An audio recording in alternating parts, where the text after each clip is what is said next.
เบิงสวรรค์ก็มีวันนั้นเลยนะทุกแม่ปาวันตานวันสุขสันต์ทั้งหลายวันโอนมาสาดาปิดประตูเลยยังเป็นสาราการคุณนันทาเกิดการเกิดสาตาดีแม่โอปัสโต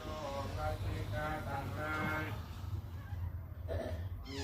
ใจพายงเจริญธรรมนิพพานะโสดยืนยอตานโอดิสาบนไปหาผู้อาดิจะกันไป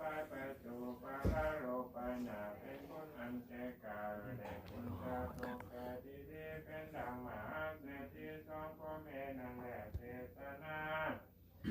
วาสเนสัธิกาธรรมเทศนาปะโหสถาปฏิปลาปะบุญิงสุในเมื่อเรียธรรมเทศนามีเทวานิพพานาสุโตภะเตสบังเกยันมกาธรรมภาระธรรมแก่ปริสัทธรรมสิหมู่อันมาปนนายุดาฟัง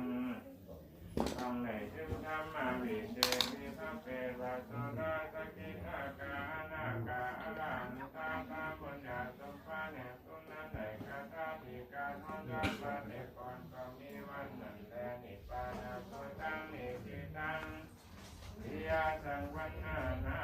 เทศนายธรรมนิพพานาโสดงพระเกิดปัสสเดชโพรามนคาราคนตานิสาธุสาธุสาธุมองมองมองโดยพระอาจารย์นั่นก็เป็นเสียงธรรมปฏิสดาโดยพระอาจารย์คำของเจ้าที่การวัดแขนสัตว์เหล่าลือแขนสัตว์พี่น้องเอากราบอนุโมทนาสาธุนำอยู่ดีมีสุขที่ดีมีใส่ทุกท่านเด้อ